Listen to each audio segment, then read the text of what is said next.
In a moment, I'm going to ask you to do something. Just sit there. No phone, no noise, nothing to read, nothing to watch, nothing to do but think. Most people can't last 6 minutes. In 2014, a psychologist named Timothy Wilson ran an experiment at the University of Virginia that has quietly become one of the most cited studies in modern psychology. The setup was almost insultingly simple. Take a college student, put them alone in an empty room, remove their phone, their books, anything to look at. Ask them to do one thing. Just sit and think for somewhere between 6 and 15 minutes. That's it.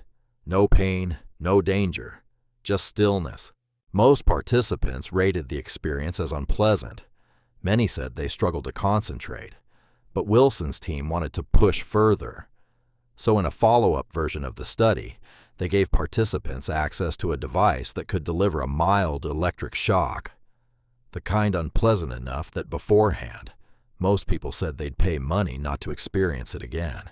Then they left them alone in the room with it, just in case they got bored. The results: 67% of male participants gave themselves at least one shock during the thinking period. A quarter of women did the same. One participant, excluded from the data as an outlier, shocked himself 190 times in 15 minutes. Read that again. People who had already said in advance that they'd pay real money to avoid being shocked chose minutes later to shock themselves rather than sit alone with their own minds. That's not a quirky psychology trivia fact. That is a diagnosis. So here's the question this video is going to sit with, uncomfortably, for the next 20 minutes. Why is human nature so deeply, almost violently averse to its own company? 3.5 centuries before Wilson ran his experiment, a French mathematician and philosopher arrived at something close to the same conclusion. Without a lab, without a shock generator, just by watching people. Blaise Pascal, writing in the 1650s, made an observation that's often summarized something like this. That's the popular paraphrase of Pascal's idea. Not an exact quotation, but it captures something he returns to again and again in the Pensée. Pascal wasn't talking about boredom. He was talking about something underneath boredom, a kind of quiet dread that surfaces the moment the noise stops. He called the things we use to keep that dread at bay divertissement, diversion, hunting, gambling, court gossip, war. In his century, those were the shocks people gave themselves. In ours, it's a glowing rectangle that fits in your palm. We didn't invent the inability to sit still. We just built the most effective shock delivery device in human history and put it in everyone's pocket. To understand why we run from our own minds, we need to understand two things happening inside your brain, often without your permission. The first is chemical, the second is structural. Let's start with the chemical one, dopamine. Dopamine isn't the pleasure chemical people casually call it. It's better understood as the anticipation chemical. It spikes not when you get the reward, but in the build-up to it, in the maybe. That's precisely why short-form video is so dangerous to your baseline. Every swipe is a tiny bet. Every clip is a new roll of the dice. Will this one be funny, shocking, satisfying, enraging? Your brain doesn't know yet. And not knowing is exactly what dopamine runs on. Here's the part that matters for this video, though. Dopamine doesn't operate on a flat scale. It operates relative to your baseline. And baselines move. If you spend hours a day in an environment of constant, rapid-fire novelty, a new stimulus every 2 to 8 seconds, your nervous system recalibrates around that level of input as normal, which means everything below that threshold starts to register as understimulating. A quiet conversation, a walk without headphones, a meeting that's just a meeting. Your own thoughts, moving at the unhurried pace thoughts actually move at. It's not that boredom feels mildly unpleasant anymore. After enough novelty treadmill conditioning, it can start to feel close to physically uncomfortable, an itch with no obvious place to scratch. Now, the second piece. What actually happens in your brain when the stimulation stops? There's a network of brain regions that neuroscientists call the default mode network, or DMN.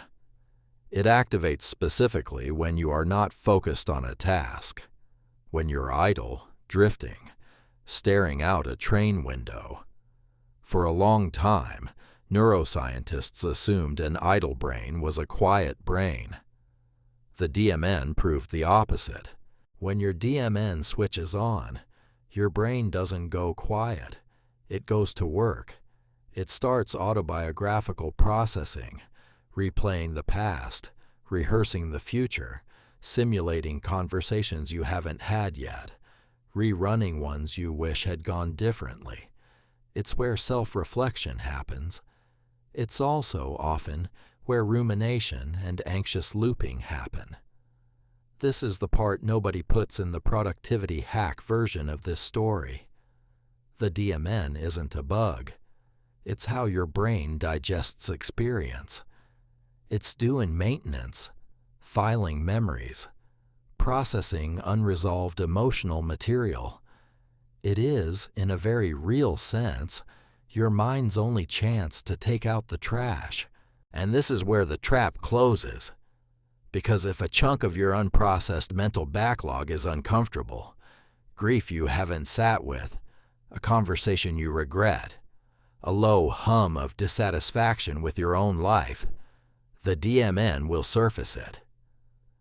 That's its job. It doesn't curate for comfort. So the moment stimulation stops and the DMN flickers on, and something uncomfortable threatens to surface, you reach for the phone. Not because the content is that good, because anything is better than what's underneath. This is the real argument of this video, so let me say it plainly. We are not scrolling because we're entertained. We're scrolling to keep the default mode network from finishing its sentence. Every swipe is a small act of avoidance, repeated so many times a day that it stops feeling like avoidance at all. It just feels like life now. Long before anyone had the language of dopamine or default networks, philosophers were describing the exact same trap, just using different words. And one of the bleakest, most useful descriptions of it comes from a 19th century German philosopher who, frankly, was not having a good time, Arthur Schopenhauer. So we go looking for the next thing to want. Not because we're shallow, because the alternative, sitting in the gap with nothing to chase, is its own kind of pain. Notice what this means for the doomscroll. Short-form content is a machine purpose-built to keep you permanently mid-swing. It never lets you land in satisfaction long enough to get bored, and it never lets the ache of wanting build long enough to feel like suffering. It keeps you in a kind of suspended middle state, forever wanting the next clip, forever getting it, forever not quite full. It's not pleasure.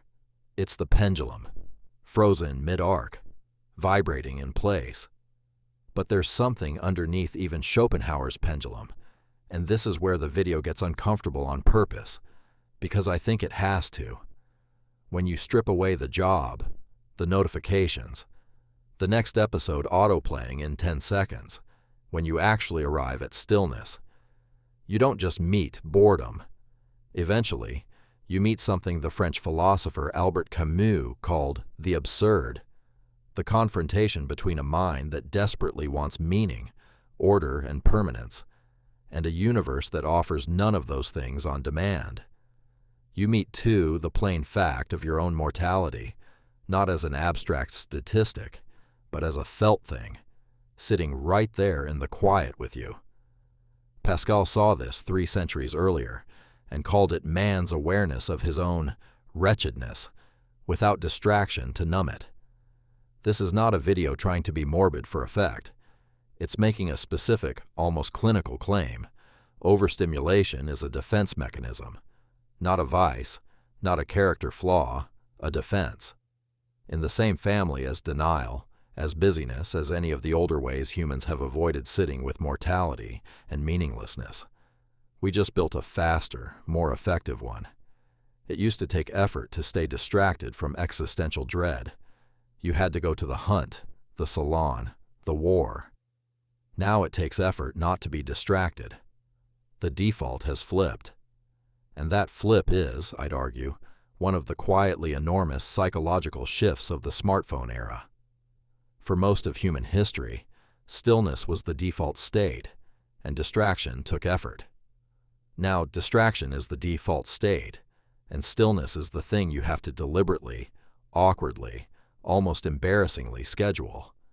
So here's where this stops being philosophy and becomes something closer to a diagnosis of how a lot of us actually feel day to day. Let's propose something. A meaningful share of what gets labeled as generalized, free-floating anxiety in modern life isn't a chemical event arriving from nowhere. It's a backlog. Think about how a typical day actually runs. You wake up and reach for the phone before your feet hit the floor. You commute with something playing in your ears. You eat lunch scrolling. You walk somewhere with a podcast on. You even, increasingly, sit on the toilet with a screen in your hand. There's research showing how normalized this has become, and it's almost funny until you think about what it means. There is no remaining gap in the day where the default mode network gets to run uninterrupted. Every single transition point, the ones that used to be where idle processing happened, has been filled. And remember what we said the DMN actually does. It's not optional mental noise, it's digestion. It's the system that processes the small grief from a hard conversation, the low hum of dissatisfaction about a job, the worry about a parent's health you haven't let yourself fully feel yet.